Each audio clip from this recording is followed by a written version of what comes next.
College की जिंदगी ना जाने कितने हाईज और लोज लेकर आती है। मार्क्स, एग्जाम्स और भविष्य का दबाव, और फिर वो सब ऊपर से डिप्रेशन का भी साथ। इस कहानी में एक कॉलेज स्टूडेंट की जिंदगी की स्ट्रगल्स और उनकी जर्नी को देखते हैं। चलो आओ देखते हैं कैसे वो डिप्रेशन से लड़ते हुए अपने रास्ते को ढूंढते हैं। सुरेश पढ़ने में बहुत होशियार था, एग्जाम भी अच्छे गए थे, लेकिन 1 महीने की बीमारी ने उसको आत्महत्या के लिए मजबूर कर दिया। हुआ यूं कि सुरेश होनहार स्टूडेंट था, ठीक ठाक मेहनत करता था और ध्यान से पढ़ता था, जिस कारण उसके अच्छे नंबर आते। इस क्वालिटी को देखते हुए टीचर्स ने समझाया कि तुम MBBS की तैयारी करो। सुरेश को अपने आप पर पूरा भरोसा था। उसने 2 साल मन लगाकर मेहनत की, सब बढ़िया चल रहा था।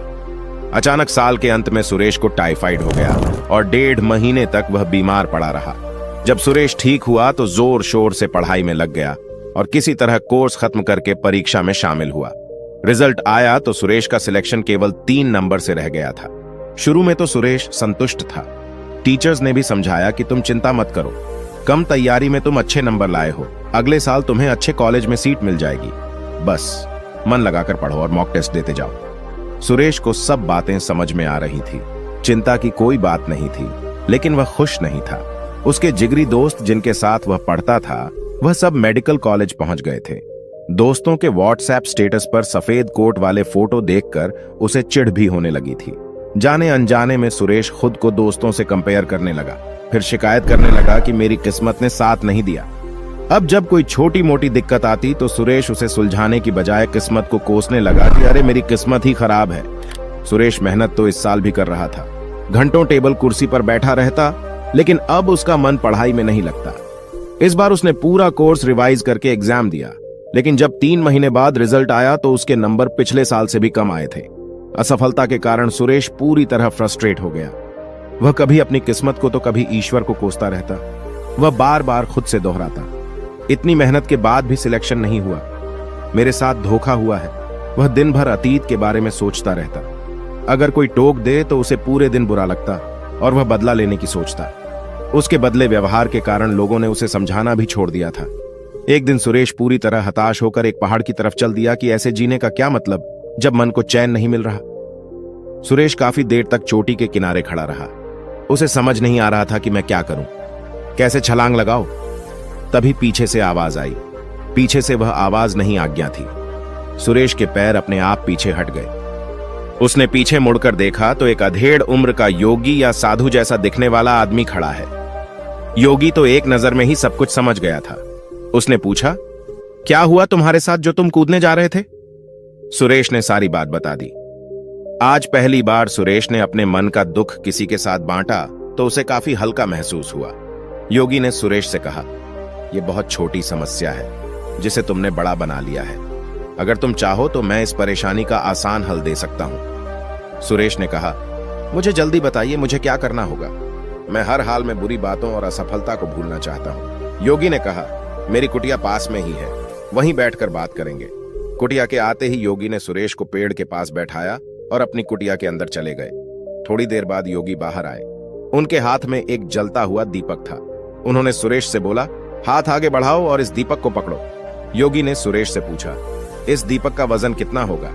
सुरेश ने कहा, कुछ खास वजन नहीं है इस दीपक में। योगी ने कहा, कुछ देर इस दीपक को यूं ही पकड़े रहो, बस अपने नजदीक मत लाना। कुछ देर में ही सुरेश के हाथ दुखने लगे। योगी ने फिर पूछा, अगर तुम इसी तरह दीपक को 1 घंटा पकड़े रहो तब क्या होगा? सुरेश बोला, ऐसा करने से हाथों में दर्द होने लगेगा। योगी ने कहा, और अगर दीपक को पूरा दिन पकड़े रहो तब क्या होगा? सुरेश ने कहा कि हाथ सुन्न पड़ जाएगा, मांसपेशियों में खिंचाव बढ़ जाएगा। योगी ने कहा, क्या इस दीपक के वजन में कोई अंतर आया है? सुरेश ने कहा, नहीं, दीपक का वजन तो पहले ही जितना है।